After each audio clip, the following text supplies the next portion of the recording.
সকলো ছাত্ৰ ছাত্ৰীকে স্বাগতম জনাইছোঁ মোৰ চেনেল ষ্টাডি আছামিছলৈ আৰু এই চেনেলটোত উপলব্ধ থাকিব ক্লাছ 6ৰ পৰা ক্লাছ 10লৈ সেবা আৰু CBSEৰ অসমীয়া বিষয়ৰ সকলো বিষয়বস্তুৰ লগতে প্ৰশ্ন উত্তৰসমূহ আৰু তোমালোকে যদি মোৰ লগত অসমীয়া পঢ়িবলৈ বিচাৰিছা তেন্তে মোৰ চেনেলটো ছাবস্ক্ৰাইব কৰিবা, লাইক কৰিবা আৰু শ্বেয়াৰ কৰিবা।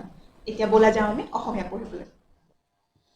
ছাত্ৰ ছাত্ৰীসকল, আজি আমি আৰম্ভ কৰিবলৈ লৈছোঁ সপ্তম মানৰ অংকুৰণৰ পাঠ নং 11 গছ ভালপোৱা ককাৰ খং।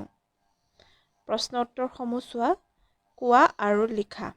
ক নম্বৰ, কবিতাটোত কাৰ বিয়াৰ কথা কৈছে? উত্তৰ, কবিতাটোত ৰঘুনাথৰ পুতেকৰ বিয়াৰ কথা কৈছে। আমলখি খ নম্বৰ, আমলখি গছজোপা কিয় কাটিলে? উত্তৰ, আমলখি গছজোপা বিয়াৰ ৰভা দিবলৈ কাটিলে। গ নম্বৰ, কোন আহি ঘৰখন পুৰাব বুলি কোৱা হৈছে? উত্তৰ, বোৱাৰীয়ে আহি ঘৰখন পুৰাব বুলি কোৱা হৈছে। ঘ নম্বৰ, সহজতে কি বস্তু ঘূৰাই নাপাব বুলি ককাই কৈছে? উত্তৰ, আমলখি গছজোপা সহজে ঘূৰাই নাপাব বুলি ককাই কৈছে। 4 নম্বৰ চোৱা। কোৱা আৰু লিখা। এইকেইটা অকণমান 2-3 শাৰীৰ উত্তৰ। ক নম্বৰ, বিয়া খাবলৈ আহি ককাৰ কিয় খং উঠিছিল? উত্তৰ, যেতিয়া ককাই বিয়া খাবলৈ গৈ দেখিছিল যে আমলখি গছজোপা কাটি বিয়াৰ ৰভা খুটা কৰি পুতি থৈছে, তেতিয়া ককাৰ খং উঠিছিল। খ নম্বৰ, বিয়া ঘৰত ককাই কিয় একো নাখালে? উত্তৰ, গছজোপা কটাৰ বাবে ককাই বিয়াৰ ঘৰত একো নাখালে। গ নম্বৰ, খং উঠাৰ পাছতো ককাই দৰাক কি দিব বিচাৰিছিল? উত্তৰ, খং উঠাৰ পাছতো ককাই দৰাক এজোলোকা আশীৰ্বাদ দিব বিচাৰিছিল।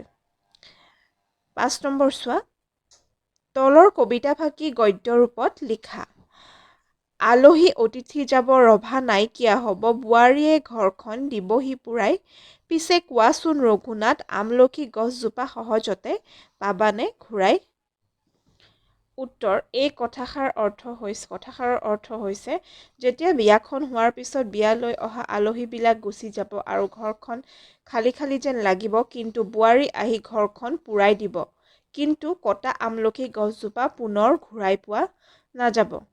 এইটোৱে আছিল পদ্যৰ গদ্য ৰূপটো। 6 নম্বৰ, কবিতাটোৰ মূল ভাৱ লিখা। কবিতাটোৰ মূল ভাৱ হৈছে ৰঘুনাথৰ পুতেকৰ বিয়াৰ ৰভাখন দিবৰ কাৰণে আমলখি গছডাল কাটিবলগীয়া হ'ল। এই কাণ্ড দেখি গছ ভালপোৱা ককাজনৰ খং উঠিল আৰু তেওঁ ৰঘুনাথৰ পুতেকৰ বিয়ালৈ আহি নিজৰ খং আৰু মনৰ ভাৱ ৰঘুনাথৰ আগত প্ৰকাশ কৰি কয় যে কটা আমলখি গছডাল ঘূৰাই পোৱা নাযাব। সেই কাৰণে তেওঁ ৰঘুনাথৰ পুতেকৰ বিয়াত একো নাখালে আৰু দৰাটিক আশীৰ্বাদ দি গুচি গ'ল। 7 নম্বৰ, বাক্য ৰচনা কৰা। এজোলোকা। ইয়াত যিখিনি বাক্য ৰচনা দি আছে এইখিনি যদি তোমালোকে পাৰা লিখিবা, আৰু যদি এইখিনি তোমালোকৰ কাৰণে অলপ কঠিন বুলি ভাবিছা তেতিয়াহ'লে তোমালোকে নিজৰ মনৰ পৰা নিজে বনায়ো লিখিব পাৰা। এজোলোকা। ককাই দৰাটোক এজোলোকা আশীৰ্বাদ দিব বিচাৰিছিল। আলহী অতিথি। বিহুত ৰামৰ ঘৰত আলহী অতিথি আহিছিল। আশীৰ্বাদ। বিহুত আইতাই ৰাণীক আশীৰ্বাদ দিলে।